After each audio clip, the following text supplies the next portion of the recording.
हाँ जी, आज का जो टॉपिक है वो है हमारा कंसीडरेशन।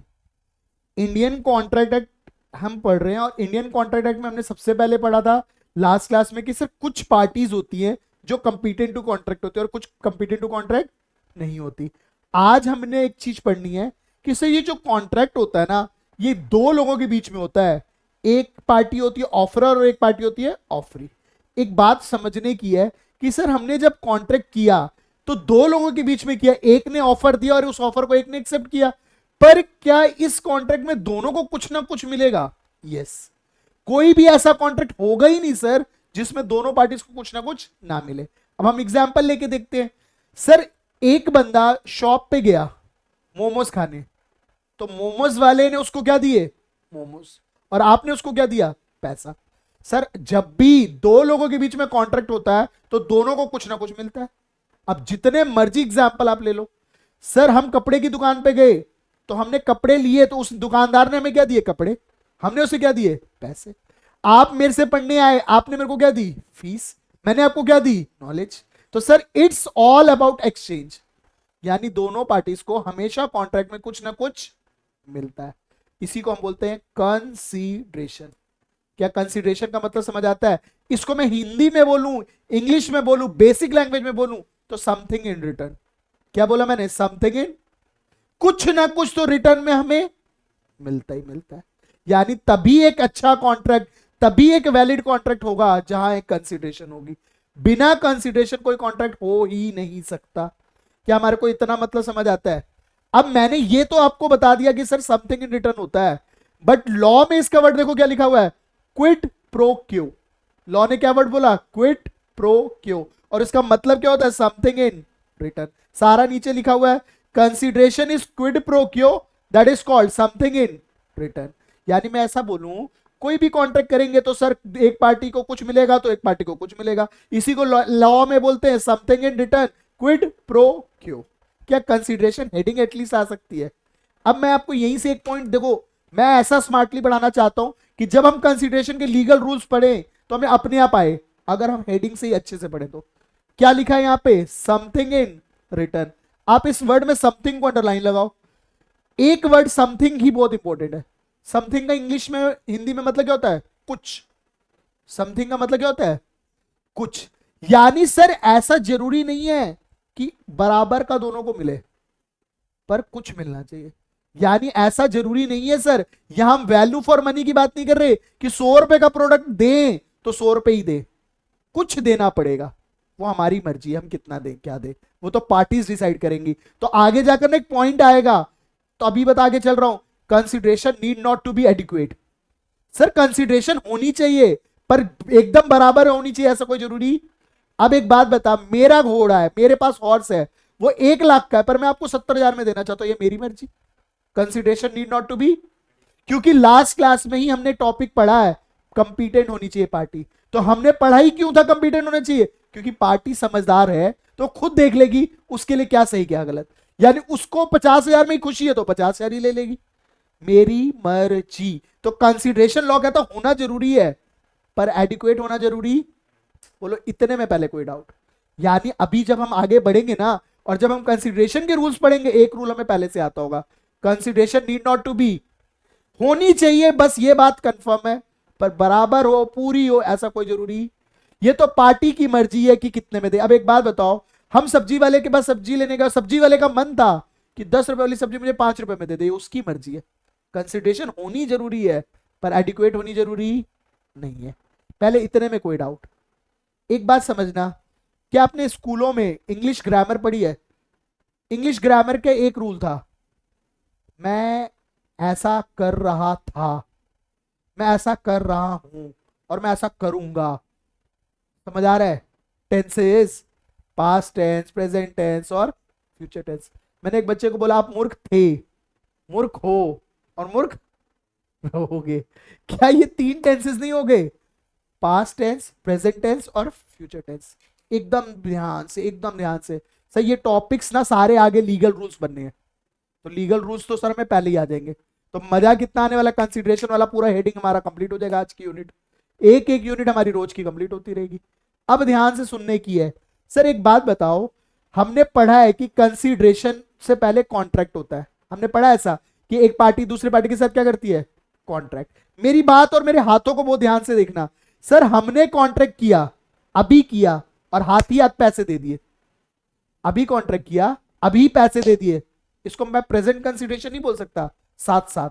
और इसका बेस्ट एग्जांपल देने वाला हूं, शादियों में जूते छुपाने की रस्म, कहते हैं ना, एक हाथ से पैसे दो, एक हाथ से जूते लो, that is called present consideration. और अब लॉ की लैंग्वेज में, ये तो मजाक में बोला, पर कैश सेल, हम तुरंत खरीदते माल, तुरंत पैसा दे देते, that is called a present consideration. ये समझ आता है कि हमने, अब हम ये पता है कंसिडरेशन है कितनी, 3, प्रेजेंट, पास्ट, फ्यूचर। पर प्रेजेंट वाले का हमको समझ आ रहा है, जहां पर जैसे ही कॉन्ट्रैक्ट होता है, ध्यान से, कॉन्ट्रैक्ट के साथ साथ अभी कॉन्ट्रैक्ट हुआ, अभी तुरंत कंसिडरेशन दे देंगे, दैट इज कॉल्ड प्रेजेंट। इतना तो समझ आता है। अब वेट, बहुत ध्यान से सुनना, एक एक वर्ड इंपॉर्टेंट है और कंफ्यूजन बढ़ सकती है। एक बात बताओ सर, हमें ना बस टेंसेस से चलना है। ये मेरे हाथ देख लो, ये है कॉन्ट्रैक्ट, ये है कॉन्ट्रैक्ट। अब मैंने कंसिडरेशन साथ में दी तो क्या हो गया, प्रेजेंट। कंसिडरेशन पहले से दे रखी है तो क्या हो जाएगा, पास्ट। कंसिडरेशन बाद में दूंगा तो, यानी कॉन्ट्रैक्ट्स तो एक जगह रुका हुआ है, पहले से, अभी सबके एग्जांपल दूंगा। अगर कंसिडरेशन पहले से दे रखी है तो पास्ट, बाद में दूंगा तो, और अभी दे दिए तो। इतना आसान है। अब एग्जांपल, मान लो सर मैंने आपसे प्रोडक्ट खरीदा और मैंने बोला मैं पेमेंट ईएमआई में दूंगा, बाद में दूंगा, फ्यूचर कंसिडरेशन के बाद समझ आती है। मैंने एडवांस पेमेंट कर दी, पास्ट, सॉरी पास्ट कंसिडरेशन। समझ आता है। आप मेरे से पढ़ने आए, हमारे कॉन्ट्रैक्ट होने के से पहले आपने बोला रखो सर फीस, बाकी बातें बाद में करेंगे, कंसिडरेशन कैसी हो गई, पास्ट। आपने बोला सर मैं पढ़ लूंगा, फीस बाद में दूंगा, फ्यूचर। आपने बोला साथ में पढ़ूंगा, साथ में फीस दूंगा, प्रेजेंट। क्या हमें 3 आ सकते हैं? यानी देखो हमारे हर चीज याद हो जाएगी क्लास में, गारंटी है इस बात की। हम पढ़ रहे हैं consideration, something in return. Law की लैंग्वेज में इसको क्या बोलते हैं, क्विड प्रो क्यो। ये एग्जाम में एमसीक्यू मिलेगा। कंसीडरेशन का क्या मतलब है, तो आपको टिक लगाना होगा क्विड प्रो क्यो, या उल्टा होगा, क्विड प्रो क्यो लिखा होगा और आपको बताना होगा इसका लीगल मीनिंग क्या है, तो आपको टिक लगाना होगा कंसीडरेशन। तो ये एक कहीं से भी नंबर से आ सकता है। फिर वो आपसे पूछ सकते हैं कि कंसीडरेशन कितने तरीके की होती है, तो आप बोलोगे 3, प्रेजेंट भी हो सकती है, पास्ट भी हो सकती है, और फ्यूचर भी हो सकती है। दूसरा क्वेश्चन मैंने आपको पहले ही बता दिया कि कंसीडरेशन होनी जरूरी है, पर need not to be adequate. क्या हमारे को इतनी बात समझ आती है? अब मेन मतलब मेरा फोकस क्या है कि कॉन्ट्रैक्ट से डिपेंड करता है। अगर कॉन्ट्रैक्ट के साथ कंसीडरेशन आई तो कैसा होगा, ये प्रेजेंट। पहले से आ रखी है तो पास्ट, बाद में आएगी तो फ्यूचर। इतना आसान है। लो आगे बढ़ते हैं। ये वाला पूरा टॉपिक हमारा देखो यहां दे रखा है कि sir when the desire of the promisor and promisee. अब मैं ये नहीं बता सकता कि प्रोमिसर और प्रोमिसी कौन, हमने फर्स्ट क्लास से पढ़ रहे हैं। जो प्रॉमिस करता है वो क्या होता है, प्रोमिसर। हमने आर और ई की गेम सीख ली थी। और जिसको प्रॉमिस होता है वो क्या होता है, प्रोमिसी। अब एक बात समझना ध्यान से, लास्ट क्लास में भी हमने पढ़ा और इवन हमें पहले भी पता है, कॉन्ट्रैक्ट किसी काम को करने के लिए भी हो सकता है, और तो कंसिडरेशन में बी फॉर डूइंग समथिंग और अब्सटेन फ्रॉम डूइंग समथिंग। क्या इतनी बात समझ आती है? लेकिन हमने पहले पैसा दिया था और कॉन्ट्रैक्ट बाद में हुआ है, तो इसको क्या बोलेंगे, कॉन्ट्रैक्ट आज हुआ है और आज ही पैसा दे रहे हैं और बाद में देंगे पैसा, फ्यूचर। डन है क्या? अब नीचे देखो आपके सामने एग्जांपल है। ए ने एग्री किया कि वो अपना घर बेचेगा कितने में, 50 लाख में। अब आपको समझना पड़ेगा, ए और बी आपके सामने है, क्या ए को कुछ मिलेगा? यस, ए को क्या मिलेगा, 50 लाख रुपए, और बी को क्या मिलेगा, घर। तो सर अब देखो कोई भी कॉन्ट्रैक्ट आप सोच लो, होता ही नहीं जिसमें दोनों को कुछ ना मिले। हर कॉन्ट्रैक्ट में किसी को ना किसी को कुछ ना कुछ, और अगर उसके बिना है तो वो कॉन्ट्रैक्ट ही नहीं है। क्या इतनी बात समझ आती है? अब हमें कंसिडरेशन का मतलब तो देखो अभी तक टिप्स पे हो चुका है, something in return, Kwid pro क्यो, इतने में कोई डाउट? अब हमें क्या पढ़ना है, essentials of a valid consideration, यानी सिंपल बोले तो लीगल रूल्स रिगार्डिंग कंसिडरेशन। बहुत सारे हैं, पर पहले जो हमें आते हैं ना वही टिक लगाएंगे हम। पहले सबसे पहले आप आओ उसी पॉइंट पे जो मैंने आपको पढ़ाया था अभी थोड़ी देर पहले। सर पहले 4th पॉइंट पे आ जाओ, और मैं नहीं पढ़ाऊंगा 4th पॉइंट है, 4th पॉइंट खुद आपको आना चाहिए। कंसिडरेशन में भी पास्ट, प्रेजेंट एंड फ्यूचर, क्या अभी अभी हम पढ़ कर आए हैं। 4th पॉइंट पे आ जाओ। सबसे पहले हम 4th पॉइंट पे आएंगे। अभी हमने बाकी सारे पढ़ने पर पहले हमें 4th पॉइंट पहले से आता है, इसलिए मैंने बोला था आप देखो, अगर आप पहले से पढ़ लोगे तो कुछ चीजें आपको पहले से आती है। कंसिडरेशन कितने तरीके की होती है, पास्ट, प्रेजेंट, फ्यूचर, और इसके एग्जाम्पल सारे दे रखे हैं। कहता है अगर हमने पैसा दिया और तुरंत सामान ले लिया, that is a cash sale. Cash sale is a best example of present consideration. अब इसके बाद एक पॉइंट और आपको आता है, point number 5, consideration need to be adequate और नॉट टू बी एडुकेट। देखो 5th पॉइंट आपके सामने, consideration need not to be adequate. अब एक बात बताओ, यहां देखो एक एग्जाम्पल लिखा, यहां पे इसने बोला I want to sell my horse, यहां पे बीच में हॉर्स है, ये कह रहा है मैं अपना हॉर्स बेचना चाहता हूं, जिसकी वर्थ कितने की है, 1,000 रुपए की। वर्थ कितने की है, कीमत कितने की है, कह रहा है पर मेरा ना प्यार तेरे से इतना ज्यादा कि मैं तेरे को 10 रुपए में दे दूंगा।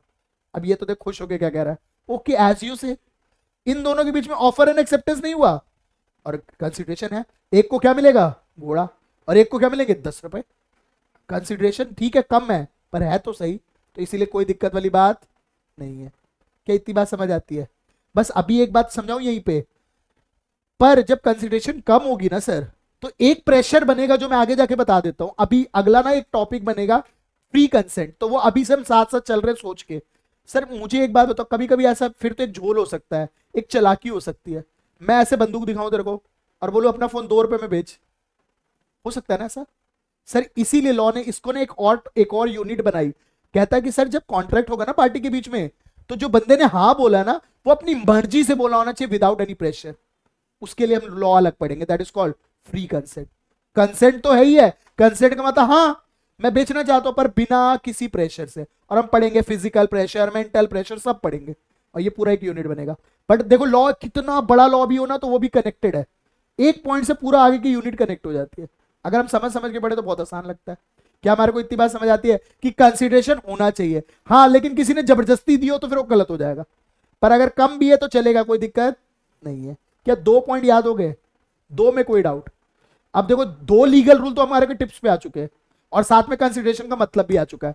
कंसिडरेशन का मतलब था समथिंग इन रिटर्न, इसको बोले तो quid pro quo. Consideration need not to be adequate, और साथ में हमने बोला कंसिडरेशन में भी पास्ट प्रेजेंट फ्यूचर।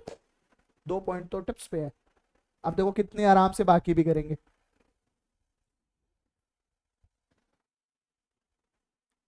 यार तीसरा भी ना बताओ ना तो भी चलेगा शायद, अगर आपको याद आ रहा हो तो। कंसिडरेशन कुछ करने के लिए भी हो सकता है और कुछ, एक बात बताओ, जब हमने कॉन्ट्रैक्ट पढ़ लिया कि कॉन्ट्रैक्ट कुछ करने के लिए हो सकता है तो कुछ ना करने के लिए भी हो सकता है। मैंने बोला तुम अपना फोन बेच दो मैं तुम्हें 10,000 दूंगा, ये करने के लिए। मैं कहा तुम वाइन पीना छोड़ दो मैं तुम्हें 10,000 दूंगा, ना करने के लिए। तो करने के लिए भी हो सकता है। और ये लास्ट क्लास में भी देखो हमने पढ़ा था, कॉन्ट्रैक्ट में भी फॉर एन एक्ट और असिस्टेंस, ऑफर में भी for an act and assistance. तो कंसिडरेशन भी किसके लिए हो सकता है, कुछ करने के लिए और कुछ। अब देखो एग्जाम्पल क्या लिखा है, a person may promise to do something or not to something do something. कुछ करने के लिए भी प्रॉमिस कर सकते हैं और कुछ ना करने के लिए भी हो सकता है, और इन रिटर्न उसके बदले में कुछ कंसिडरेशन मिल सकता है। तो अब हमें 3 पॉइंट देखो मेरे टिप्स पे कंसिडरेशन के। Consideration need not to be adequate, consideration में भी पास्ट प्रेजेंट फ्यूचर। तीसरा पॉइंट एकदम आसान, कंसिडरेशन में B for an act or एब्सिस्टेंस। क्या हमें 3 पॉइंट टिप्स पे हैं? अब देखो यार 8 पॉइंट भी नहीं है टोटल, और 3 तो हमारे को आ भी गए। अब बहुत ध्यान से, लेकिन फर्स्ट और सेकंड में ना बहुत जान है, फर्स्ट एंड सेकंड को समझाने में भी मुझे बहुत टाइम लगेगा और वो कॉन्सेप्ट ही एग्जाम में आते हैं, लेकिन बाकी भी सुनते चल रहे हैं। एक बात बताओ, एक बार ना मैंने एक बार ऐसा एग्जाम में क्लास में करने की कोशिश करी, बड़ा मुझे गलत रिजल्ट मिला, पर मैं ट्राई करता हूँ। एक बार ना मैंने एक बच्चे को बोला, मतलब क्लास में बच्चे बैठे थे और मैंने एक बच्चे को बोला यार एक काम कर इधर आ। तो मैंने उससे क्वेश्चन पूछा और एक उसके दोस्त को बुला लिया। मैंने कहा ये तेरा बेस्ट फ्रेंड है? कह रहा हाँ मेरा बेस्ट फ्रेंड है। मैं कहा तू इसके लिए क्या कर सकता है? कह रहा कुछ भी। मैं कहा तो इसके लिए चांद सितारे तोड़ के ला सकता है? एक दोस्त से पूछा तो वो थोड़ा सा सोच में बढ़ गया। दूसरे दोस्त से मैंने पूछा क्या ये चांद सितारे तोड़ के ला पाएगा? दूसरा कहता नहीं। मेरे को लगा सो इंटेलिजेंट। मैंने पूछा क्यों नहीं ला पाएगा? पता है क्या जवाब मिला? कहता क्योंकि सर अभी तो दिन है ना। मैं भी शौक, इतना शौक कि अब मैं क्या बोलूं। जिसको मैंने लायक समझा वो तो और ना लायक निकला। कह रहा अभी दिन है इसलिए तोड़ के नहीं ला पा रहा, रात होती तो ले ही आता। पर एक बात समझो, कुछ ऐसी कंसिडरेशन ना हो जो खाली बोलने के लिए हो, मिले ही ना। अब मैं समझाता हूँ। पता है सर एक बार ना ऐसा हुआ, हम लोग के साथ ऐसा कई बार हो जाता था। मैं एक बार जब सीएस कर रहा था तो सर मैं तो देखो ना पंगों में नहीं पढ़ता था, पर मेरे बहुत सारे दोस्त थे ना अलग अलग पंगों में पढ़ते थे। और सीएस में पैसे लूटने के बहुत सारे अलग अलग टीचर्स की टेक्निक्स होती थी, बहुत अलग अलग तरीके की। जैसे हमारे सीएस फाइनल में क्या किया उन्होंने, एक बार बोला ना यार कि तुम जो पढ़ रहे हो, अब हम कहीं पढ़ रहे हैं, कह रहे जो तुम पढ़ रहे हो ना इसमें बहुत सारी चीजें तुम कम पढ़ रहे हो, एग्जाम में नंबर कम आएंगे, ऐसा होगा वैसा होगा। वी आर हम एक वेबिनार ला रहे हैं, हम एक वेबिनार ला रहे हैं जिसकी कीमत 1500 रुपए है, सिर्फ 1500। अब हम 1500 देके सोच रहे हैं 1500 में तो क्या ही जाता है, ले लेते हैं। मैंने नहीं लिया पर मेरे दोस्तों ने लिया। 1500 में वन डे 1500। अब ध्यान से सुना हुआ क्या, 1500 रुपए उन्होंने लिया और बोला एक दिन में तुम्हारा पूरा मतलब जो कंटेंट है वो कंप्लीट करा देंगे। मैं तो सोच रहा हूँ एक दिन में हो कैसे सकता है, मतलब मैं मैराथन के सपोर्ट में नहीं होता कि एक दिन में सारा पढ़ा दो यार। बच्चे का जब समझ ही ना आए तो उसका फायदा क्या, मतलब उतना ही पढ़ाऊँ ना जितने में उसको एंजॉय भी करे। मैं पढ़ाने को एक दिन पूरे 24 घंटे खत्म करा दूं कोर्स और उसका कोई फायदा नहीं है। अब उन्होंने बोला हम एक दिन में कंप्लीट करा देंगे। अब वो बच्चा बड़े शौक से गया उसमें, उस वाले फाइनल की बात बता रहा हूँ, सीएस फाइनल की। अब उसमें 7 चैप्टर्स थे उस पूरे सब्जेक्ट में। अब वो 7 चैप्टर्स थे और उस सर ने क्या बोला, हम एक दिन में पूरा करा देंगे। अब भाई सब बच्चे एक्साइटेड। अब पहली जो था ना 9 से शुरू था, 9 से ऐसी बात उन्होंने रखी थी कि 9 से हम 1:30 करेंगे, फिर 1 घंटे का लंच होगा, 2:30 से फिर हम 6:30 तक करेंगे, तो 2 पार्ट में हम कंप्लीट करेंगे। अब उन्होंने शुरू करी, बहुत ध्यान से सुनना ये टॉपिक के लिए, उन्होंने शुरू करा 9:30 बजे। 9 के 9:30 तो वैसे ही कर दिए। मुझे तो एक चीज ना पंचुअलिटी समझ नहीं आती कि जब कोई प्रोफेशनल पंचुअल नहीं है ना तो लाइफ ही खराब है। You have to be punctual, punctual नहीं तो कहानी खत्म। अब वो टीचर ही कितनी देर बाद आया है, 9:30। अब टीचर ही लेट है तो फिर तो बाकी चीजें बेकार है। मतलब मुझे लगता है टीचर कैसे लेट हो सकता है। अब वो कब आए, 9:30, और आने के बाद ऐसे खुली बुक, फर्स्ट टॉपिक। कह रहे ये तो वो टॉपिक है जो सब बच्चों को आता होगा, इसमें तो कुछ है ही नहीं, ये तो ऐसा है, ये तो ऐसा ऐसा, पहला चैप्टर खत्म। पढ़ाया नहीं, ऐसा बोला आपको आता है। फिर कह रहे दूसरा वाला बहुत इंपॉर्टेंट है पर ये तो आपको बेसिक पहले से पता है, तो ये भी आपको आता है। फिर आधा घंटा उसमें बातचीत करी कि और बच्चों सब ठीक है, तुम्हारा कोई दिक्कत तो नहीं है, ऐसा तो नहीं है। मोटिवेट करा उन्हें आधा घंटा, और आधा घंटा फिर लास्ट में मोटिवेट कर रहे हैं कि यू आर सो इंटेलिजेंट, तुम्हें सब आता है, तुम्हें बस रिलैक्स होने की जरूरत है, तुम्हें पढ़ना नहीं है, तुम्हें कोई टेंशन नहीं लेने की, तुम्हें सब आता है, just go through the module, एक बार रीड करो, तुम्हें तुम्हें कोई दिक्कत नहीं आएगी। फिर उसके बाद ऐसे करते करते करते करते ब्रेक आ गया, पढ़ाया कुछ भी नहीं, क्या बोल रहे सब आता है। ब्रेक के बाद तो फिर वो लंच का 2:30 बजे तक का टाइम था, सरी 3:30 तक आए, खा पी के आराम से। ऐसा आया यार उस दिन 200 बच्चे इनरोल हुए थे, 200 मल्टीप्लाई पे 1500, 3 लाख का तो काम हो गया था। और अब मजे ही मजे, अब ये चल रहा है। फिर ना उसके बाद लंच के बाद तो और काम खत्म हो गया। लंच के बाद एक भारी मोटिवेशन और मिला, यू कैन डू इट। वो उन्होंने बुलवाया जैसे वो आजकल संदीप महेश्वरी बुलवाता है, you will, you can and we will do it. ऐसे बच्चों को एक्साइट किया, मोटिवेट किया, बच्चे और खुश। फिर बोला बेटा आपको सब आता है, कोई टेंशन लेने वाली बात ही नहीं है, देखो इसमें कुछ भी डाउट नहीं है, ये इतना सिंपल है, ये इतना सिंपल है, कि कॉन्सेप्ट मतलब बताते गए, पन्ने पलट के खत्म। अब बच्चे भी बाहर निकल गए एक्साइटेड, यार अब लग रहा है कि हम पास हो जाएंगे। बच्चे और एक्साइटेड हो रहे हैं, कह रहे सर ने जो मोटिवेट कर दिया ना, मतलब सच बता रहे हैं, हमें लगता, हमें जो डर था ना, सर ने डर निकाल दिया हमारे अंदर से। मैंने अपने दोस्त से पूछा क्या पढ़ाया यार, मुझे भी बता दे थोड़ा, मैं भी पढ़ लूं। कह रहा पढ़ाया तो कुछ भी, लेकिन बच्चों के दिमाग में क्या डला है कि इन रिटर्न कुछ मिला है। मैंने उससे दोस्त से बोला, अब ध्यान से सुनना, मैंने अपने दोस्त से बोला अब ये जो तुमने 1500 रुपए दिए उसके बदले तुम्हें क्या मिला। कह रहा मिला तो कुछ लग रहा है मिला है, पर समझ नहीं आ रहा। मैं कहा यार ये तो एग्रीमेंट वॉइड है। क्यों वॉइड है, क्योंकि सच में कुछ मिलना चाहिए, ऐसा इल्यूजन नहीं, भ्रम नहीं क्रिएट करना था कि कुछ। सर ने तो क्या क्रिएट कर दिया था, सिर्फ भ्रम। तो लॉ कहता है सच में कंसिडरेशन होनी चाहिए, ऐसा ना हो कि सिर्फ तुम्हें लगे कि कुछ मिला है। There should be a real consideration, must be real, not an illusionary. क्या बात समझ आती है। एक पंडित आया, पंडित ने बोला भाई तुम्हारे को पितृ दोष है, तुम्हारे 10,000 रुपए लूंगा, पितृ दोष खत्म कर दूंगा, और आपने 10,000 दे दिए, क्या तुम्हें कुछ मिला। तो ऐसा कंसिडरेशन नहीं होना चाहिए। कंसिडरेशन ऐसा होना चाहिए जिसमें तुम्हें सच में कुछ मिले। वो सर ने जो 1500 रुपए लेके काम किया वो इल्यूजन ही तो था, वो इल्यूजन क्रिएट किया गया कि सच में तुम्हें पढ़ा दिया है, और सच में तुम्हें आज हमने बहुत मेहनत करके सर ने पढ़ाया। और जाते जाते सर ने 10 बार ये बच्चों को दिमाग में भर दिया कि बेटा जितने एफर्ट्स आज मैंने ले लिए ना, इतने कोई नहीं ले सकता, और बच्चे मान भी गए। सर ने बहुत एफर्ट्स लिए हमारे लिए, इतने घंटे सर ने लगातार हमारे को गाइड किया है, पूरे इतना सिंक्रोनाइज कर दिया, इतना आसान कर दिया। अरे आसान करने के लिए पहले पढ़ाना पड़ता है, जब हमने पढ़ाया ही नहीं तो आसान कैसे हो गया? अगर मैं ऐसे बोल दूं ये देख बुक कितनी आसान है, खत्म, कोर्स है ये, कुछ नहीं है, घर जाओ खत्म, तो ये कुछ मिला थोड़ी है। क्या समझ आता है? तो इसलिए लॉ ने बोला कंसिडरेशन सच में होनी चाहिए, इल्यूजन नहीं होना चाहिए, भ्रम क्रिएट नहीं करेंगे कि देख भाई वही वाली बात, एक बंदा मरा हुआ है, कह रहे तू 2 लाख रुपए दे इसको जिंदा कर देंगे, ऐसा कुछ होने वाला? एक बात बताओ, हमने पढ़ा है 2 पैरेलल लाइंस कभी नहीं मिल सकती। अगर हमने 2 पैरेलल लाइंस को मिलाने का एग्रीमेंट कर लिया तो कभी होगा क्या ये सच में आपको कुछ भी मिलने वाला? ऐसा कुछ नहीं होना चाहिए जो हो ही नहीं सकता। बोलो इतना आ रहा है क्या? कितने पॉइंट्स हो गए? अगर आपको याद हो तो 4। मुझे चाहिए कि वो चारों टिप्स पे हो। पहला, consideration need not to be adequate. Consideration 3 तरीके की होती है, consideration may be for an act or abstinence, और चौथा भी हमने पढ़ा consideration must be real not an illusionary. अरे एक बात बताओ, एक बंदा था बड़ा तंग कर रहा था, मैंने एक बंदे से बात करी, दूसरे बंदे से, मैंने उसको बोला यार एक काम कर, इसको उड़ा दे, इसके बदले मैं तुझे 20 लाख रुपए दूंगा, क्या मुझे कुछ मिल रहा है इन रिटर्न? क्या वो उड़ाना लॉ अलाउ करता है? तो ये कंसिडरेशन वैलिड है? ऐसा कंसिडरेशन मिलना चाहिए जो लॉ में अलाउड भी हो। Consideration must B lawful. क्या मेरे को समझ आता है? एक बात बताओ, आपने चरस लेने की बात करी, 2 पैकेट चरस मंगवा रहे हो जिसके लिए 20 लाख रुपए दे रहे हो, उसको तो 20 लाख मिले पर आपको क्या मिला? वो चीज लॉ में अलाउड ही। तो लॉ की नजरों से देखना है, ये सारे एग्रीमेंट गलत एग्रीमेंट है। सर एक बात बताओ, लॉ की नजरों में वो एग्रीमेंट है ही नहीं। अभी सर बताऊंगा आगे जाके ये वॉइड एग्रीमेंट नहीं है, वॉइड तो है ही है, इलीगल भी है।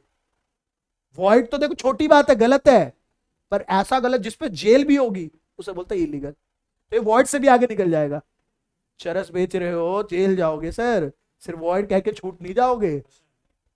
हाँ तुझे नहीं पता, सुना नहीं, बस ड्रग्स समझ ले। क्या इतनी बात समझ आती है कि सर ऐसी चीजें जब हम करते हैं तो वो कॉन्ट्रैक्ट वैलिड नहीं है? अब देखो इसका बेस्ट एग्जांपल थोड़ा मजाक के लिए बनाया, एक बंदा अपनी गर्लफ्रेंड से बड़ा तंग आ गया था, तो एक शूटर रखा, कह रहे भाई इसको मार दे, मैं तुझे कितने पैसे दूंगा? 20 लाख। भाई बंदे को ऑल दो शांति मिली है, पर ये शांति लॉ में एक्सेप्टेबल नहीं है। कंसिडरेशन कैसी होनी चाहिए? लॉफुल होनी चाहिए। क्या 5 पॉइंट टिप्स में है? यार सच बता रहा हूँ मजाक ही तो हो रहा है। हमें कंसिडरेशन पढ़ लिया, हमें हेडिंग आ गई है, हमें 5 पॉइंट भी आ गए हैं। अब इसके सारे एमसीक्यू अपने आप हो सकते हैं। क्या हमें पांचों याद रहेंगे? एकदम आराम से घर जाके देखो, कम पढ़ना पड़ेगा, हम जितना अच्छा क्लास में पढ़ लें। पहला पॉइंट था consideration need not to be adequate. Sir consideration may be for past present future, consideration may be for an act or abstinence. फिर उसके बाद हमने क्या पढ़ा था चौथा? कंसिडरेशन, बोलो sir, consideration must B lawful, consideration must be real and not an illusionary. क्या हमारे को आता है इतना? कोई डाउट इतने में? अब बहुत ध्यान से सुनना। सर देखो 3 पॉइंट्स पढ़ाने हैं जो सुपर सुपर सुपर मुश्किल भी हो सकते हैं, इंपॉर्टेंट भी हो सकते हैं। पहले ये आसान वाला पढ़ा रहा हूं, जो ऊपर के 2 है ना वही सर टेक्निकल हो सकते हैं, बाकी कुछ भी नहीं। एक बात बताओ, वो ध्यान से सुनना, आपको पता है जज साहब होते हैं, सुना आपने जज साहब होते हैं? देखा होगा ना जज को कोर्ट में, या कभी टीवी पे देखा होगा। टीवी तो चलो अलग दिखाता, पर रियलिटी कुछ और होती है। आपको तो जज से बदतमीजी करने के लिए कंटेम्प्ट ऑफ कोर्ट लगता है, सुना आपने ऐसा? अगर आपने जज को एक फालतू लाइन बोल दी जरा सी, तो वो कंटेम्प्ट ऑफ कोर्ट कह सकता है, और कंटेम्प्ट ऑफ कोर्ट में आपको 7 साल की जेल हो सकती है। तो जज से बदतमीजी करने की कोई जरूरत नहीं है। अब एक बात बताओ, ध्यान से सुनना, जज ना कभी कभी किसी को बोलता है कि आप आओ, जैसे आपने मान लो मर्डर होते हुए देखा, फॉर एग्जाम्पल मिस्टर एक्स ने मर्डर होते हुए देखा, बहुत ध्यान से सुनना ये पॉइंट, मिस्टर एक्स ने मर्डर होते हुए देखा, मिस्टर एक्स ने मर्डर होते हुए देखा, तो मिस्टर एक्स को कोर्ट ने बुलाया किसके लिए? गवाही के लिए, विटनेस बनने के लिए बुलाया। अब मिस्टर एक्स बड़ा ही लालची था, मिस्टर एक्स पता कोर्ट को क्या बोल रहा है? अरे गवाही तो दूंगा पर इसके लिए 2 लाख रुपए लूंगा, क्योंकि एज पर कॉन्ट्रैक्ट कंसिडरेशन होना चाहिए। अब जज क्या बोलेगा उसको? थप्पड़ लगाएगा। पता है क्यों? क्योंकि बीइंग अ सिटीजन ये आपकी ऑब्लिगेशन थी कि आप गवाही दो। उन कामों के लिए आप कंसिडरेशन नहीं मांग सकते जो आपकी एग्जिस्टिंग ऑब्लिगेशन है। अब आसान एग्जांपल समझते हैं। एक बात बताओ, जब आप मेरे से पढ़ने आए तो ये मेरी ऑब्लिगेशन थी ना कि आपको कॉन्सेप्ट समझ भी आए, ये मेरी ऑब्लिगेशन है ना कि आपको टाइमली नोट्स भी मिले, ये ऑब्लिगेशन किसकी थी? मेरी। अब मैंने क्या किया, पढ़ाने के लिए कॉन्ट्रैक्ट किया, जैसे ही नोट्स मांगते हो उसके अलग से 500 रुपए मांगते हो, क्या बोलोगे नहीं सर नोट्स देना तो आपकी ऑब्लिगेशन थी? अब एक बार बताओ, क्या मैं नोट्स देने के पैसे चार्ज कर सकता हूं? हाँ या ना? नो। यही देखो लॉ ने लिखा। अब कंसिडरेशन कभी भी उन चीजों के लिए नहीं हो सकता जो हमारी एग्जिस्टिंग ऑब्लिगेशन है। अब मैं बोलूं देखो मुझे तो इन रिटर्न कुछ नहीं मिला, मैंने तेरे को नोट्स दे दिया, मुझे तो इन रिटर्न कुछ भी, तो लॉ कहता है तुम्हारी एग्जिस्टिंग ऑब्लिगेशन है तो तुम्हें देना ही पड़ेगा। और अच्छे एग्जांपल सुनते हैं। आपको पता है एम्प्लॉइज अच्छा काम करता है तो उसे क्या देते हैं? बोनस। पता है ये बात आपको? एम्प्लॉइज अच्छा काम करता है तो लॉ कहता है उसको बोनस मिलेगा।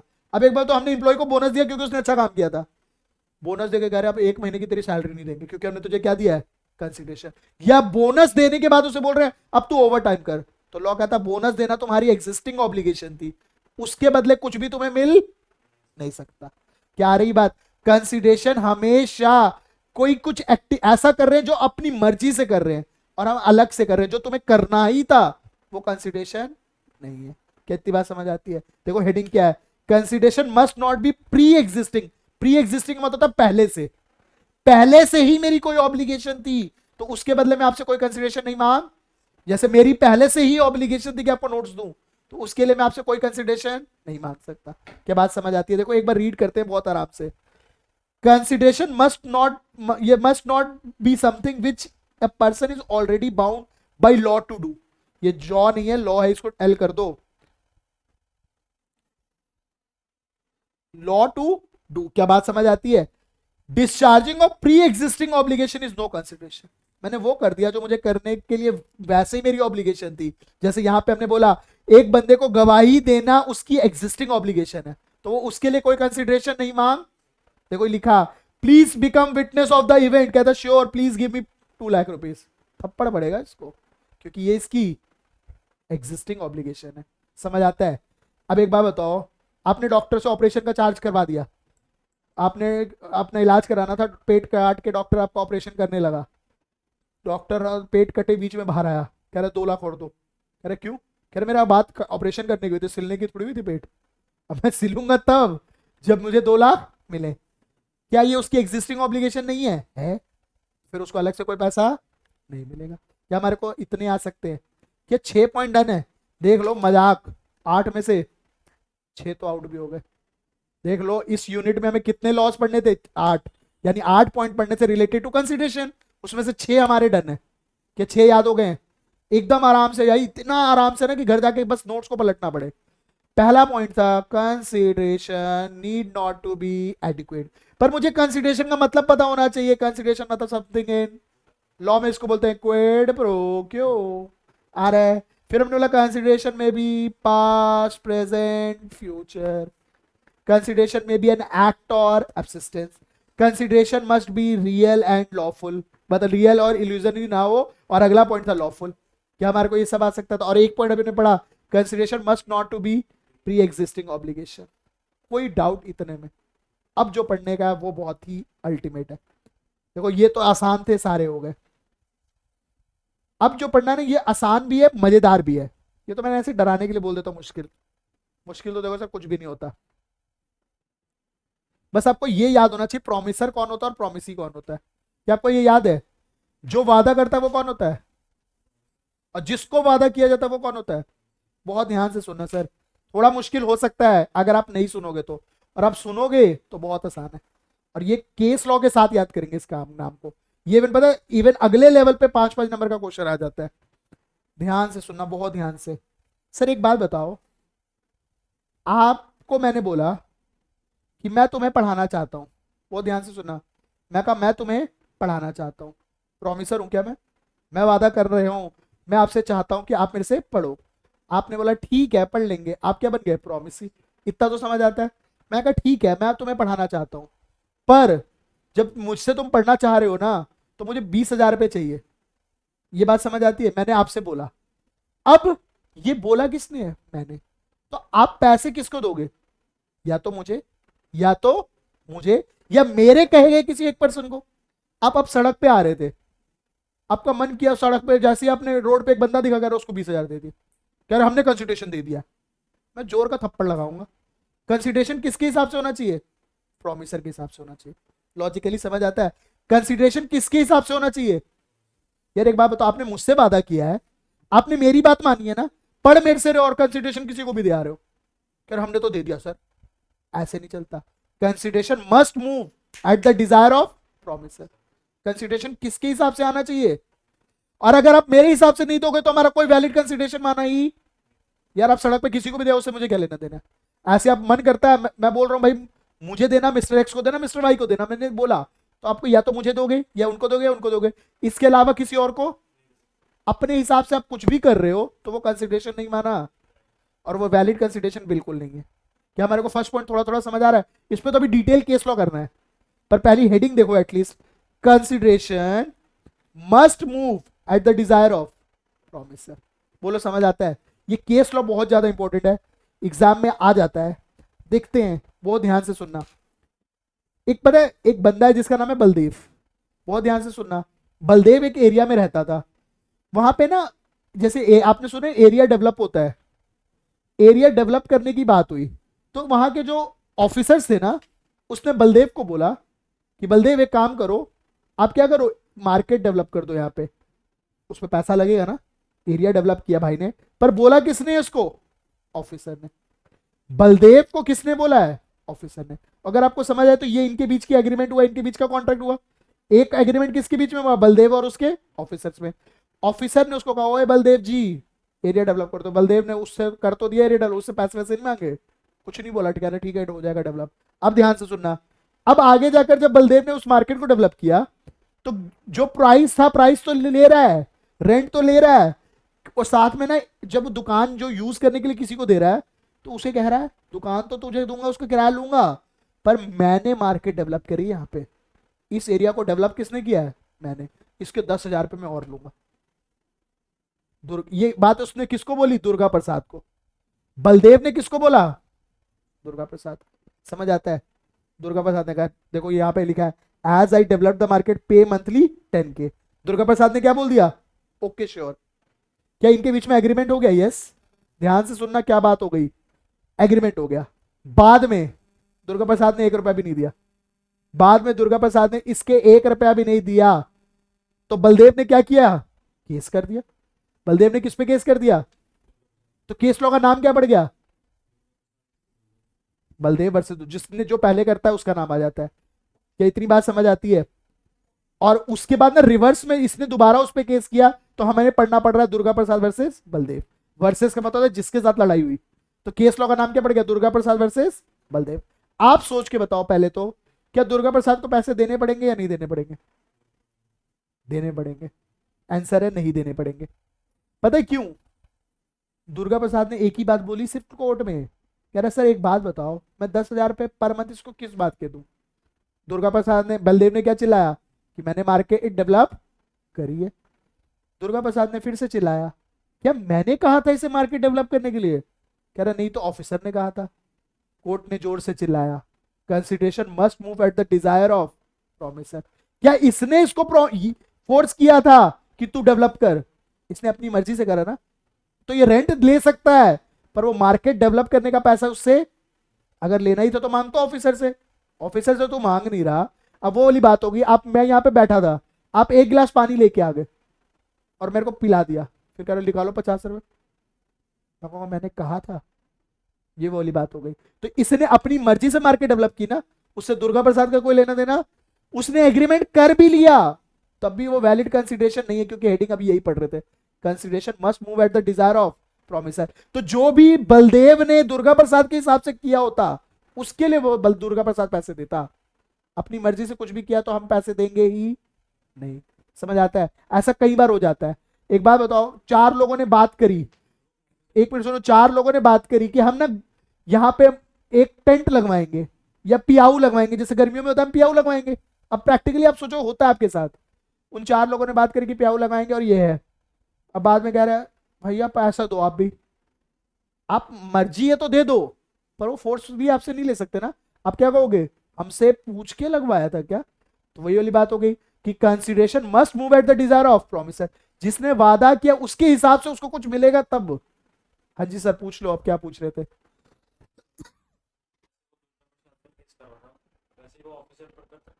ऑफिसर पे कर सकता है, पर ऑफिसर पे करना जरूर थोड़ा नहीं किया उसने, समझ लो सर्कमस्टेंसेस को देखते उसे पता था कुछ नहीं होगा, और बल्कि और दो चार प्रोविजन लग जाएंगे, तो इसलिए उसने नहीं किया।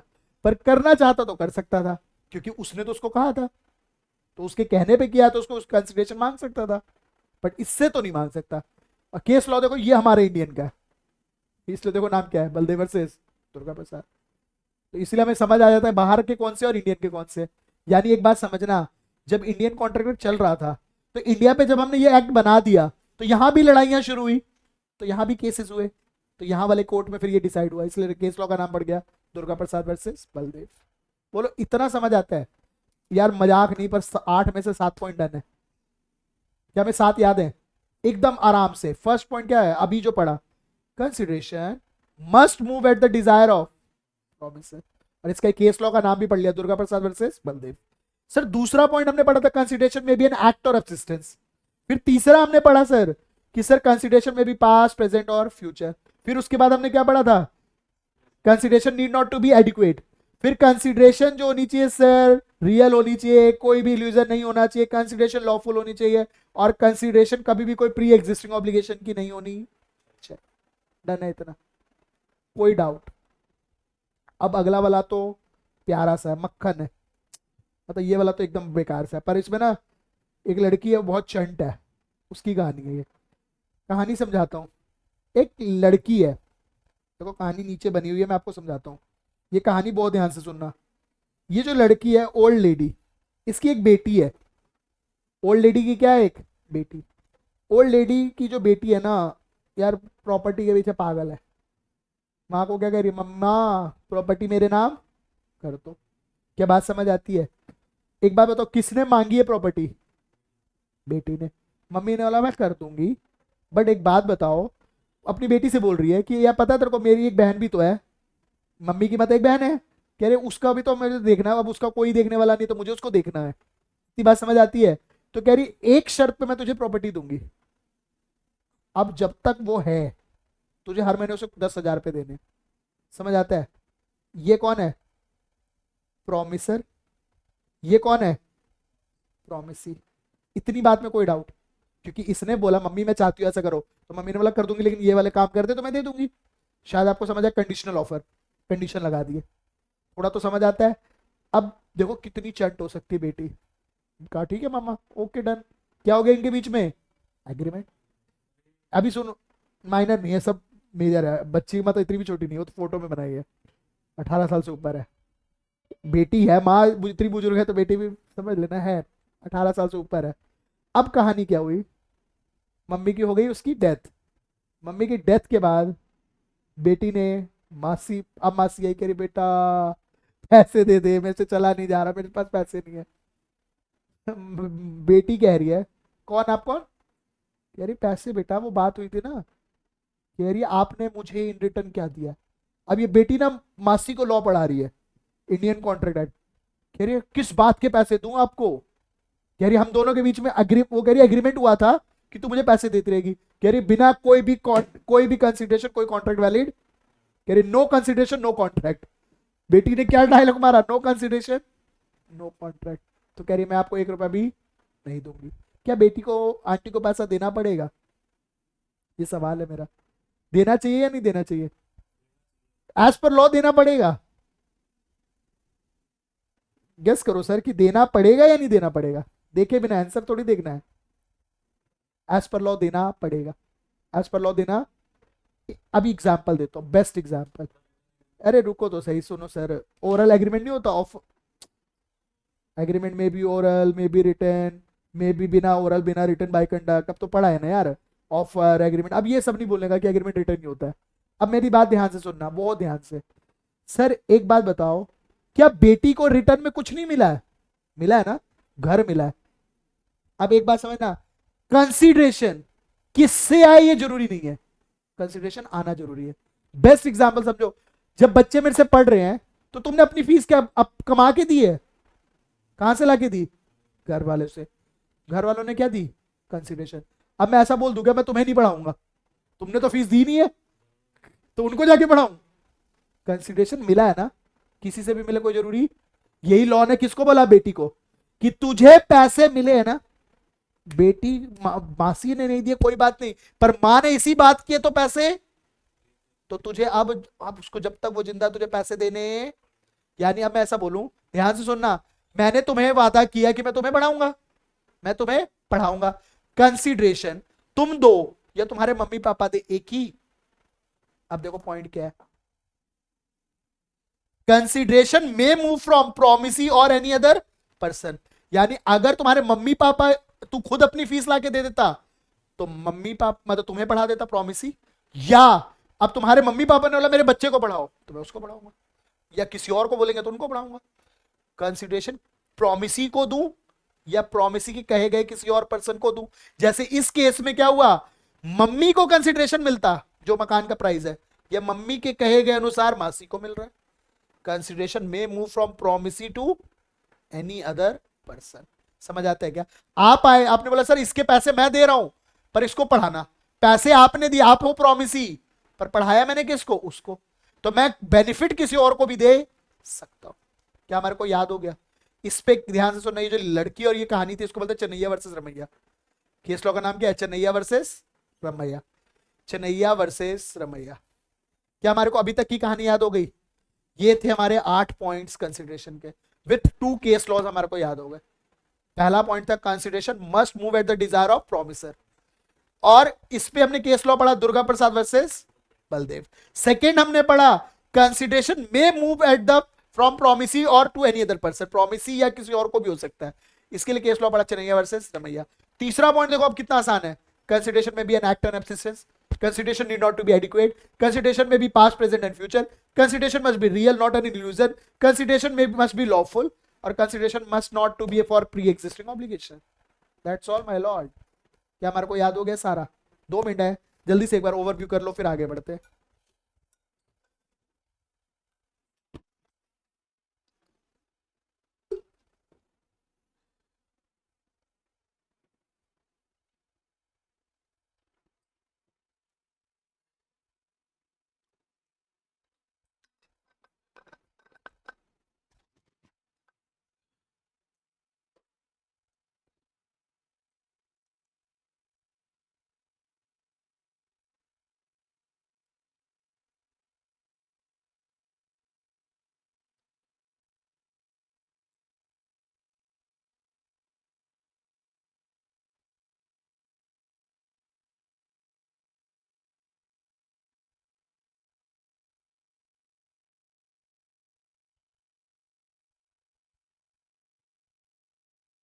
डन, चलो भाई आगे बढ़ते हैं।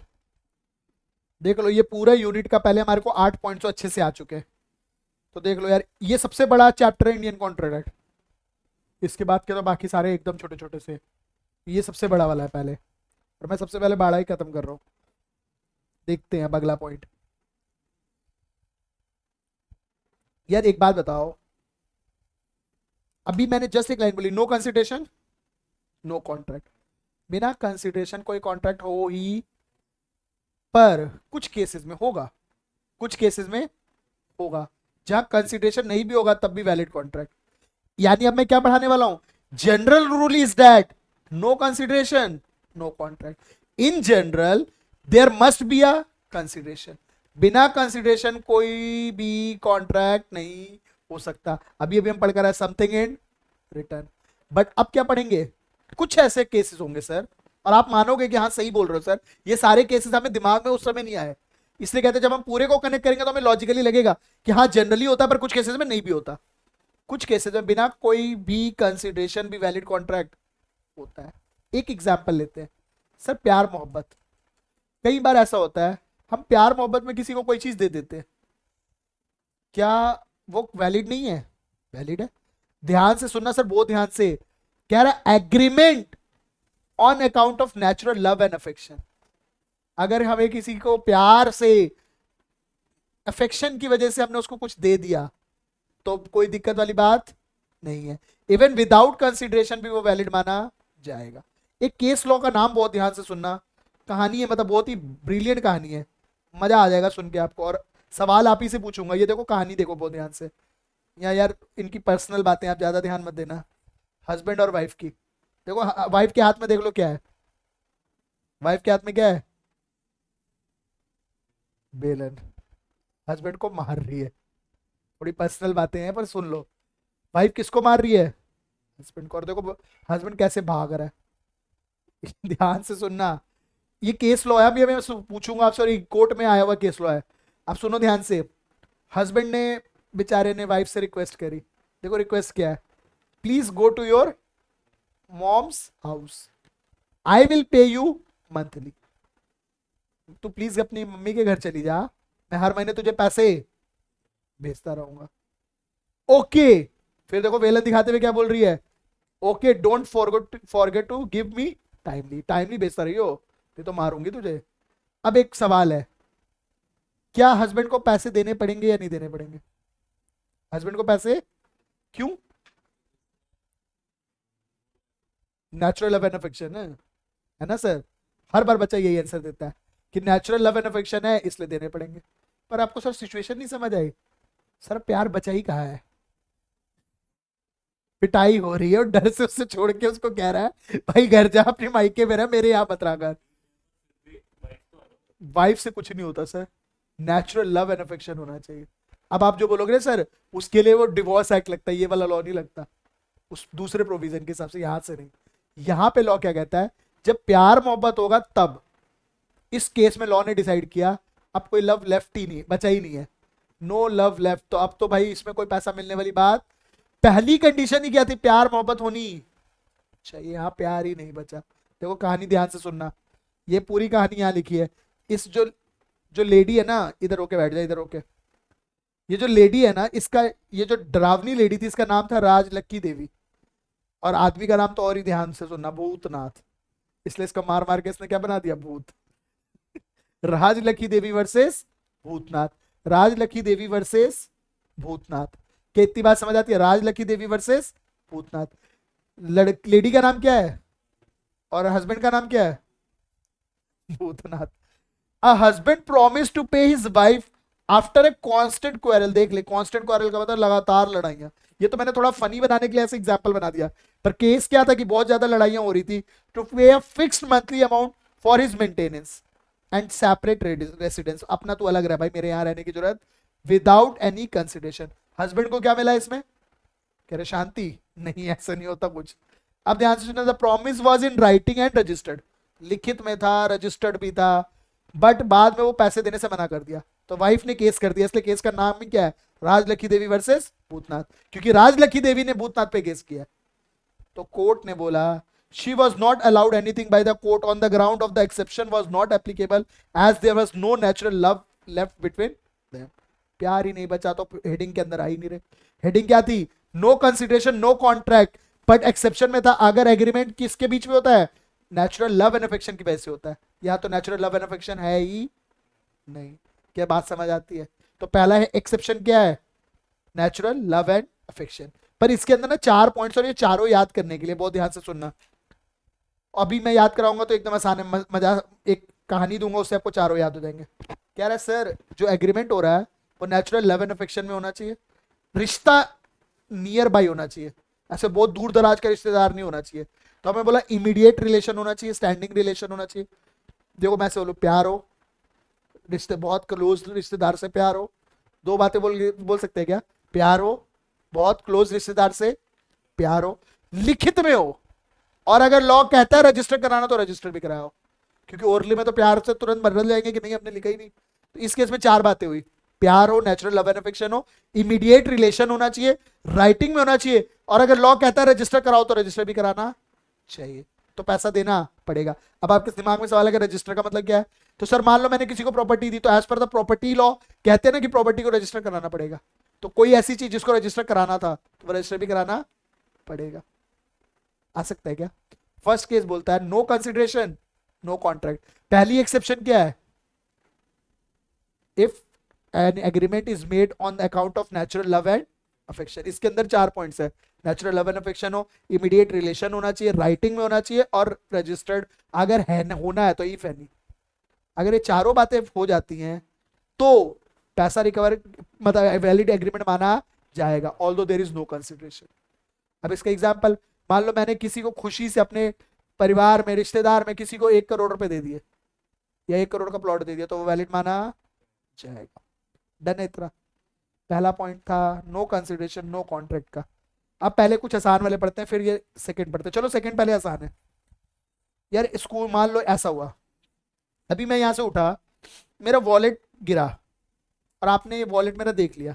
वो ध्यान से सुनना, मेरा वॉलेट गिरा और आपने मेरा वॉलेट देख लिया और आपने उठा लिया।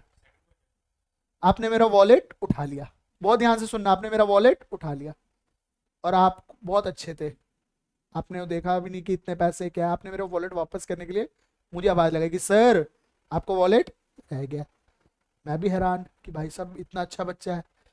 अब इस ऐसा देखते हुए, बहुत ध्यान से सुनना, ऐसा देखते हुए मैंने कह दिया चल अगली क्लास में मैं तुझे 500 रुपए दूंगा।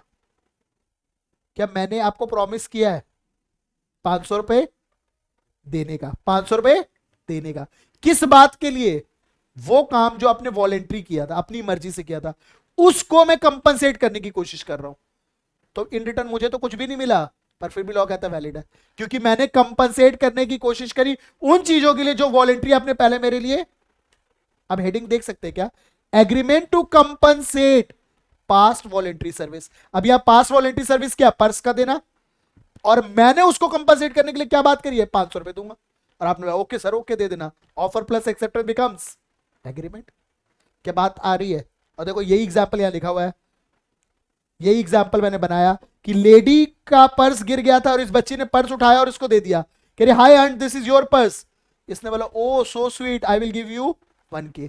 क्या आंटी ने कंपनसेट करने की कोशिश करी है? जो लड़की ने वॉलेंट्री कोई सर्विस दे दी अपनी मर्जी से, तो ये फिर आंटी को 1000 रुपए देने पड़ेंगे। आंटी बाद में ये नहीं कह सकती नो कंसिडरेशन नो कॉन्ट्रैक्ट, क्योंकि आंटी ने कंपनसेट करने के लिए उसको प्रॉमिस किया तो देना पड़ेगा। क्या 2 पॉइंट डन है? अब पहला पॉइंट क्या था? Agreement made on account of natural love and affection. इसके अंदर कितने पॉइंट्स है? 4।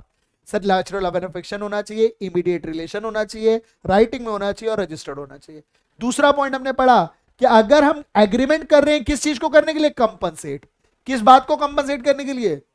पास्ट वॉलेंट्री सर्विस के लिए, तो देना पड़ेगा। 2 पॉइंट में कोई डाउट याद हो सकता है? अब तीसरा नहीं पढ़ रहे, पहले पहले हम पढ़ रहे हैं गिफ्ट। पता है मैंने ना एक रील देखी, और मैं कुछ भी देखूं मुझे पता नहीं क्यों लॉ ही कनेक्ट हो जाता है। अब देखो एक रील आपको बताता हूं, शायद आपने भी देखी हो। एक लड़की थी और एक लड़का था। अब उसमें क्या कहानी हुई? लड़की ने बोला ब्रेकअप, मैंने ऐसे रील देखी, अब मेरा लॉ कनेक्ट हुआ, सुनना ध्यान से। लड़की ने बोला ब्रेकअप, लड़का ने बोला, और लड़की जाने लगी, लड़के ने बोला रुको, ये स्कूटी रुक जाओ, ये स्कूटी मैंने दी है तो स्कूटी दे दो। स्कूटी ली पहले लड़के ने, फिर उसने गुस्से में लड़की जाने लगी, अरे रुको ये आईफोन भी मैंने दिया ये भी दे दो। फिर लड़के ने बोला रुको ये वॉलेट ये पर्स ये दे, उसको सारी कंगाल कर दिया, हाथ से सब कुछ ले लिया, कह रहा सब मेरा है, ये जो अंगूठी पहनाई थी ये सब मैंने दी थी, ये सब वापस। देखिए ये रील आपने भी, ऐसी रील बहुत आती है, पर मैं मुझे क्या लगा ये एज पर लॉ तो वैलिड ही नहीं है भाई, छोड़ दे, इधर ध्यान दे ले। एज पर लॉ एक बात बताओ, लॉ कहता है जब हम किसी को गिफ्ट देते हैं ना, हमने जब गिफ्ट देते हैं तो gift is for no consideration, तो गिफ्ट दे दिया सो अब आप उसे वापस, तो जो रील दिखाई उसमें एज पर लॉ की वायलेशन हो गई। वो लड़की कहते कि नहीं मैं नहीं दूंगी, क्योंकि जब हमने दिया था सो दिया था, अब नहीं, अब वापस नहीं ले सकते। वर्ड क्या लिखा है? कंप्लीटेड गिफ्ट, एक बार दे दिया सो दे दिया। तो लॉ कहता है सर गिफ्ट के लिए, अब आप एक बात बताओ, मैंने तुझे बोला मेरे बर्थडे पे आ, अब गिफ्ट लेके आप आए, आप कह रहे हो रिटर्न मुझे रिटर्न गिफ्ट भी चाहिए, गिफ्ट तो बिना कंसिडरेशन होता है ना। तो सर कंसिडरेशन, एक एग्जांपल क्या बना, अगर हम किसी को कोई गिफ्ट देते हैं तो वो लड़का अब ये नहीं कह सकता कि इन रिटर्न तो मुझे कुछ भी नहीं मिला तो मुझे सारा कुछ वापस चाहिए। लॉ कहता है कुछ भी नहीं, क्योंकि ये एक्सेप्शन किसकी है? नो कंसिडरेशन नो कॉन्ट्रैक्ट की। तो बिना कंसिडरेशन भी गिफ्ट वैलिड माना जाएगा, तो वो लड़के को 1 रुपया भी एज पर लॉ वापस मिलने की जरूरत नहीं है। कितनी बात समझती है? आपने मुझे कोई गिफ्ट दे दिया और मैंने पार्टी नहीं दी आपको, आप अपना गिफ्ट वापस थोड़ी मांग सकते हो, कह रहे आप पार्टी नहीं दिया, मेरे को कुछ मिला ही नहीं, तो गिफ्ट वैलिड नहीं है। लॉ कहता है गिफ्ट दे दिया तो दे दिया। गिफ्ट हम किसी को किसी आस से नहीं देते, किसी सोच से नहीं देते, कुछ चाहिए इसलिए नहीं देते, हम इसलिए देते क्योंकि हमारा मन था। तो लॉ कहता है नो कंसिडरेशन नो कॉन्ट्रैक्ट की क्या है? एक्सेप्शन। बोलो 3 पॉइंट डन है। एकदम ध्यान ध्यान से, पहला पॉइंट हमने क्या पढ़ा, एग्रीमेंट हम कोई भी made on account of natural love and affection, agreement to compensate the past voluntary service, और तीसरा भी हमने पढ़ा कंप्लीटेड गिफ्ट। क्या 3 पॉइंट डन है? पक्का? थोड़ी थोड़ी बातें सुनना।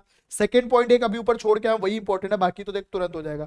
चैरिटी सुनिए फिर, एक बात समझो, एक एक बच्चा आया, कई बार ऐसा होता है, कई बार होता है ऐसा, कोई बच्चा आता है जो फीस नहीं अफोर्ड कर पा रहा होता, तो हम उसको कुछ डिस्काउंट दे देते हैं, कभी कभी फीस पूरी माफ कर देते हैं, डिपेंड अपॉन द सर्कमस्टेंसेस। किसी के पापा की डेथ हो चुकी है, ऐसे बहुत सारे सीन्स होते हैं। तो अगर कुछ ऐसा हुआ तो हम इसको उसके रिटर्न बोले कि कल मेरे घर आके झाड़ू पोछा लगाई हो, क्या बोलूं मैं उसको? इसके बदले कुछ मांगूंगा नहीं ना। तो ये क्या है? चैरिटी। ये क्या है? चैरिटी विदाउट कंसिडरेशन भी हो सकती है। बाद में मैं कहूँ मुझे क्या मिला, मुझे तुझे फीस देनी पड़ेगी, तो ऐसा नहीं होता। चैरिटी जो हम करते हैं वो विदाउट कंसिडरेशन भी हो, तो ये तो लॉजिकल है। क्या 4 पॉइंट लॉजिकली आ रहे हैं? 4 पॉइंट पहले जल्दी से सुना दो। First natural love and affection, second completed gift, third charity, fourth sir अगर agreement to compensate the past voluntary service. आ रहा है?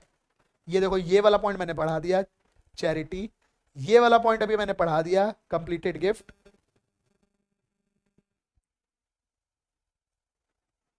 इसके ऊपर के एक पॉइंट हमने छोड़ दिया था, उसके ऊपर के 2 पॉइंट पढ़ा दिए। क्या इतने आ रहे हैं? कोई डाउट पहले इतने में? अब देखो ये जो 2 है बहुत आसान है, बहुत ही आसान है यार। एजेंसी लास्ट क्लास में पढ़ाई थी मैंने, व्हाट इज एजेंसी?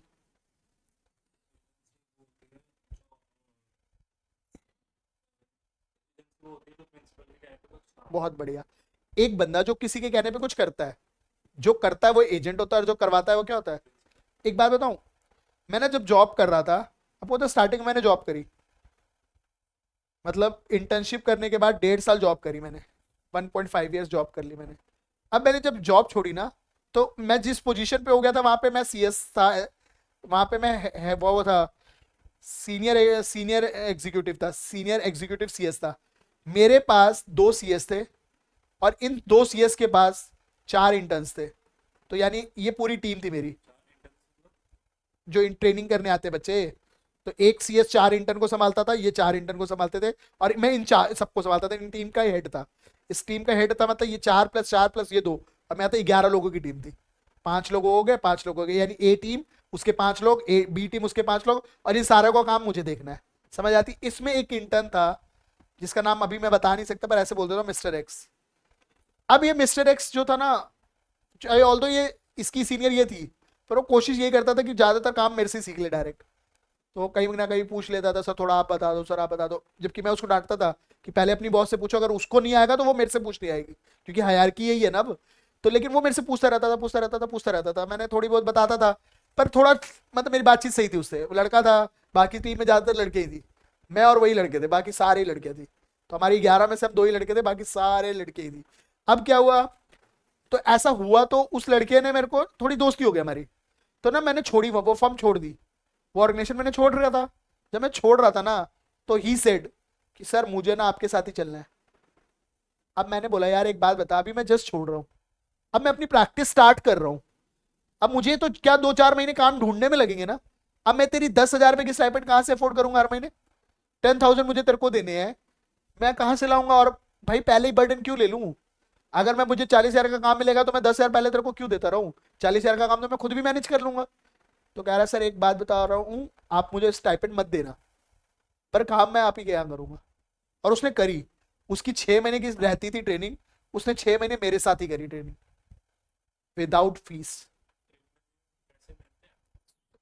सर मिलते नहीं मिलते बताऊंगा आराम से, बट 6 महीने की उसने ट्रेनिंग मेरे से ही करी, विदाउट एनी फीस। एक बात बताओ, अब वो लड़का जो इंटर्न कर रहा था मेरी फर्म में काम, अगर वो कुछ भी गलत करेगा, लाइबल कौन है? मैं। काम मैं उसको दे रहा हूं, तो मैं प्रिंसिपल और वो। क्या हमारे बीच में कॉन्ट्रैक्ट ऑफ एजेंसी नहीं हुआ? पर उसने मेरे से कंसिडरेशन तो नहीं ली, नहीं ली ना। तो सर एक बात बताओ, और एक मूवी आई थी पुष्पा मूवी, पुष्पा मूवी में यही दिखाया, जो पुष्पा का जो कहते थे ना बाया हाथ है, उसने उसको एक लाइन बोली थी कि भाव पैसा नहीं है कोई दिक्कत नहीं, अपन आपके साथ ही रहेगा। तो ये लॉ भी बोलता है, एजेंसी जब हम बनाते हैं मे be for consideration, may be without consideration. देखो क्या बोलता है, कॉन्ट्रैक्ट ऑफ एजेंसी जरूरी नहीं है कि कंसिडरेशन नेसेसरी हो।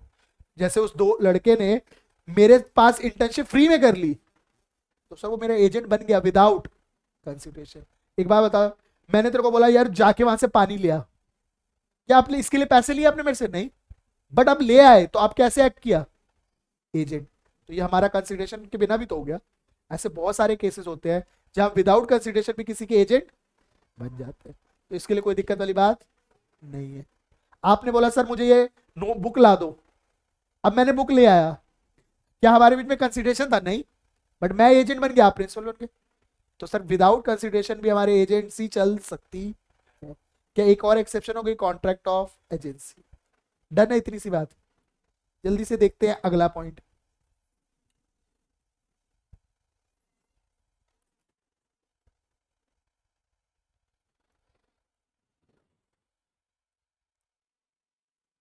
एक वर्ड बोलने वाला हूं, बेलमेंट।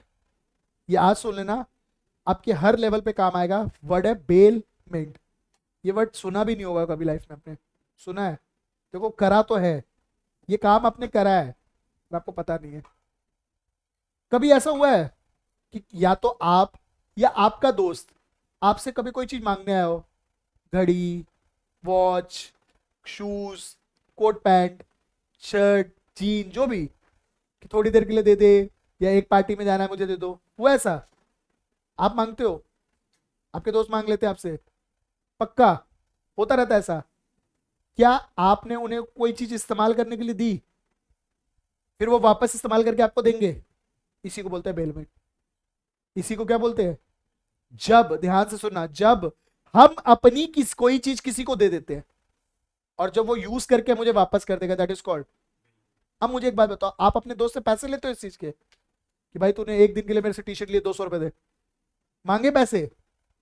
अब ध्यान से सुनना, पर इसका तो बिजनेस भी है। अब एक बात बताओ, शादियों में लड़कियां जो ज्वेलरी पहनती है वो रेंट पे लाती है, तो यहाँ पे भी तो वही वाली बात है, किसी की चीज हम लाए, यूज करके हम वापस करेंगे, पर इस पे क्या मिलता है? कंसिडरेशन। तो अब मैं ऐसा बोल सकता हूँ क्या, बेलमेंट कंसिडरेशन के लिए भी हो सकता है? और अब जैसे मैंने बोला दोस्तों में हमने दिया, दैट इज विदाउट कंसिडरेशन, और जब हमने बाहर मजार से लिया तो विद कंसिडरेशन। अब इसको ध्यान से सुनना, जहां पर हम फ्री में दोस्तों में प्यार मोहब्बत में देते हैं उसे बोलते हैं ग्रेटिचुअस। उसे क्या बोलते हैं? ग्रेटिचुअस। ग्रेटिचुअस का मतलब होता है उदारता पूर्वक, इट्स लाइक खुशी खुशी में। और एक होता है नॉन ग्रेटिचुअस, इट्स आवर कंसिडरेशन, हम पैसा लेंगे तभी देंगे वरना हम देंगे। तो अब मैं ऐसा बोल सकता हूँ क्या, ग्रेटिचुअस बेलमेंट इज विदाउट कंसिडरेशन, एक एक्सेप्शन है, यानी नो कंसिडरेशन नो कॉन्ट्रैक्ट, पर अगर ग्रेटिचुअस बेलमेंट है तो वैलिड है। क्या आप अपने दोस्त से को टी शर्ट देते हो पहनने के लिए, तो वो वापस देगा ना, आप वापस मांगोगे ना? अब वो कहते हैं नो कंसिडरेशन नो कॉन्ट्रैक्ट, तो आप कहोगे ग्रेटिचुअस बेलमेंट है, कंसिडरेशन नहीं भी है तब भी वैलिड माना जाएगा, और तुझे मेरी टी शर्ट वापस करनी पड़ेगी। डन है इतना? एक बार सारे पॉइंट देखते हैं, फिर जो रह गया वो बताऊंगा, वही अलग है। सबसे सबसे पहली बात हमने पढ़ी, देखो जल्दी जल्दी रिवाइज करा देता हूं। सबसे पहला पॉइंट हमने क्या पढ़ा था? सॉरी ये कहां गए? पहला पॉइंट था हमारा agreement made on account of natural love and affection. इसके अंदर कितने पॉइंट से? 4, क्या हमारे को आ चुके हैं। फिर उसके बाद हमने पढ़ा था agreement to compensate a past voluntary service. तीसरा हमने पढ़ा था कंप्लीटेड गिफ्ट। चौथा हमने पढ़ा था contract of agency, charity, bailment. आ रहा है? बस एक ही कॉन्सेप्ट रह गया है और ये पूरा पहले तो यूनिट खत्म हो जाएगा। देखो ध्यान से, बहुत ही ध्यान से सुनना, ये वाला ये मुश्किल है, पहले ही बता दे रहा हूं, ये मुश्किल है, बहुत मुश्किल है, बहुत ज्यादा। देखो एक वर्ड बोल रहा हूं, पहले समझना, टाइम बार्ड डेट। वर्ड ही देखो कितना खतरनाक है, टाइम बार्ड डेट। देखो वर्ड क्या लिखा है, टाइम बार्ड डेट। अब देखो समझाता हूं, एक बंदा है ए और एक बंदा है बी। ए ने बी को लोन दिया, ए ने क्या दिया? लोन। ए ने बी को क्या दे दिया, सॉरी बी ने ए को क्या दे दिया? लोन। इतनी बात समझ आती है? अब बहुत ध्यान से सुना, बहुत ध्यान से। क्या कुछ समय के बाद जब ये लोन ड्यू हो गया, ड्यू का मतलब होता है आप पेमेंट करनी है, क्या ए को पैसे देने पड़ेंगे बी को? हाँ या ना? अगर पैसे नहीं दे रहा है, अगर ए पैसे तो बी के पास क्या ऑप्शन है? कोर्ट में जाके उसको स्यू कर सकते, केस कर सकते हैं। इतनी बात समझ आती है? सर एक बात बताओ, बी के पास कोर्ट में जाने का कुछ समय रहा होगा ना, कुछ टाइम लॉ ने दिया होगा जिसके अंदर वो उसमें कोर्ट में जा, अगर वो उस समय तक चला जाता है तो वेल एंड गुड। जैसे मैं बताऊं, लोन के केस में होता है 3 इयर्स, 3 साल तक आप केस कर सकते हो रिलेटेड टू लोन अमाउंट। अब ध्यान से सुनना जो बोलने वाला हूं, अगर आपने जो लॉ ने टाइम पीरियड दिया है उतने तक जाकर केस नहीं करते तो फिर आप पैसा रिकवर कर भी नहीं सकते, क्योंकि लॉ ऐसा बोलता है जब तुम्हें ही फर्क नहीं पड़ता तो हमें भी कोई फर्क। अगर तुम्हें आना होता तो तुम 3 साल में आ जाते, तुम नहीं आ रहे इसका मतलब तुम्हें पैसे चाहिए ही, तो अब आना भी मत। इसी को बोलते हैं टाइम बार डेट। वो डेट, वो उधार जिसका समय पूरा हो चुका है और आपने केस नहीं करा, उसे नाम क्या देंगे आज से? Time bar date. नाम याद रहेगा, ये सब घर जाके रिवाइज करने का है। टाइम बार डेट, वो डेट जिसका समय पूरा हो गया है, यानी ड्यू हो गया था और वो केस करने का समय भी चला गया और हमने केस नहीं करा। अब देखो ध्यान से सुनना, बहुत ध्यान से। अगर आपको टाइम बार डेट समझ आएगा ना तो ये पॉइंट समझ आएगा। कोई केस लॉ नहीं है। अब कहानी सुनना ध्यान से, क्योंकि ना सर इस पे केस लॉ नहीं है, उसका रीजन भी बताता हूँ। इसके ऊपर ना एक चैप्टर है, एक मतलब एक लॉ है, लॉ ऑफ लिमिटेशन। पूरा लॉ लगता है, ये लॉ ऑफ लिमिटेशन हमारे कोर्स में भी है आगे जाकर। तो ये पूरा एक चैप्टर पढ़ेंगे, वहां बताएंगे। तो जब चीजों के लिए लॉ होता है तो केस लॉ नहीं होता, क्योंकि कानून हमने बना दिया ना, तो कोई डिसीजन आए नहीं, क्योंकि कानून हमारे पास पहले से है। तो इसी को देख देख के हम रीड कर रहे हैं। केस लॉ पता है कब होता है? जब लॉ नहीं था, नई चीज डिसाइड हुई तो केस लॉ बनता है। सब, अगर कोई उस पर कोई चीज कमी रह गई होगी तो उस पर केस लॉ आ सकता है। जैसे मैं आपको बताता हूँ निर्भया केस। निर्भया केस में जब हमने देखा कि गैंग रेप हुआ और माइनर थे, तो इस पे पहले केस लॉ बना निर्भया केस पे कि माइनर पे भी हो सकता है, फिर हमने लॉ ही अमेंड कर दिया कि माइनर को भी सजा इन केसेस में हो सकती है। समझ आता है? ऐसा होता रहता है। आगे बढ़ते हैं, देखो बहुत ध्यान से सुनना। अब मिस्टर ए है, एक बात ध्यान से सुनना, अब पिटाई हो जाएगी अब तेरी। एक मिस्टर ए है, एक मिस्टर ए है, ध्यान से सुनना। मिस्टर ए ने मिस्टर बी से लोन लिया और उसका लोन नहीं चुकाया। मिस्टर बी ने केस करना था पर केस, समय बीत गया। अब तो मिस्टर बी केस कर ही, पर मिस्टर ए को ना भगवान ने सपने में ऐसा बोला, दे दे भाई इसके पैसे वापस, बहुत पाप किया तूने। मिस्टर ए अब तैयार है देने को अपनी मर्जी से। मिस्टर ए देने को तैयार है। भगवान ने कहा, उसके मन में आया ऐसे, क्या मैं दे दूं, क्या फर्क पड़ता है, और उसने उसको प्रॉमिस कर दिया। तो लॉ कहता है अब इवन इस मिस्टर ए को तो कुछ भी नहीं मिल रहा, क्योंकि देने की तो जरूरत थी नहीं पैसे, पर अगर वो वॉलेंट्री देना चाह रहा है, कौन सा वाला, टाइम बार डेट, तो लॉ कहता है दे सकता है और ये वैलिड कॉन्ट्रैक्ट बना। Although there is no consideration, पर अगर वो रीपे करना चाहे टाइम बार डेट तो रीपे कर सकता है। देखो हेडिंग पहले बढ़ते हैं, एग्रीमेंट टू पे आ टाइम बार डेट, यानी वो बंदा जिसको वैसे अब देने की जरूरत नहीं है एज पर लॉ, पर अगर वो अपनी मर्जी से पे करना चाहे तो पे कर सकता है। डन है पहली बात? अब इसके लिए कुछ पॉइंट समझते हैं। पहली बात, तो जब मैं मर्जी से पे करना चाहता हूं ना, ये लिखित में करूं मैं, that is called in writing. बोलो ये एग्रीमेंट किस में होना चाहिए? क्योंकि बाद में फिर मुकर गया तो बेचारा केस ही नहीं कर पाएगा वो। अब ध्यान से सुनो, पहली बात तो राइटिंग में होना चाहिए, और राइटिंग में होना चाहिए, और साइन कौन करेगा? डेटर। या तो डेटर करेगा या मेरे हिसाब से मेरा एजेंट करेगा। देखो ध्यान से, made by in writing, sign by the debtor और हिज ऑथराइज एजेंट। या तो मैं करूं या मेरा एजेंट करे जिसको मैंने ऑथराइज कर रखा है। और किस बात के लिए? वो टू पे, या तो पूरा या पार्ट ऑफ द डेट। क्या बात समझ आती है? या तो पूरा डेट चुकाने को तैयार हो गया हूं, कह रहा नहीं 1 लाख दूंगा, 10 लाख दूंगा, जो भी केस है। 3 पॉइंट्स होते हैं, टू पे, होल और पार्ट ऑफ द डेट जिसका टाइम जा चुका है। क्या 3 पॉइंट आ रहे हैं? कि सर वैसे तो टाइम बार डेट का कोई केस नहीं होता और हम पैसा रिकवर नहीं कर सकते, पर अगर बंदा खुद से देना चाहे, although there is no consideration, पर वैलिड माना जाएगा। 3 बातें होंगी तो राइटिंग में होना चाहिए, साइन बाय द डेटर हो या उसके एजेंट साइन कर दे, और तीसरी बात टू पे, पार्ट या पूरा पेमेंट। ये था हमारा total topic, that is called consideration. जल्दी से देखो, 2 मिनट लगाओ और देखो कि आपको इतना पूरा आ सकता है।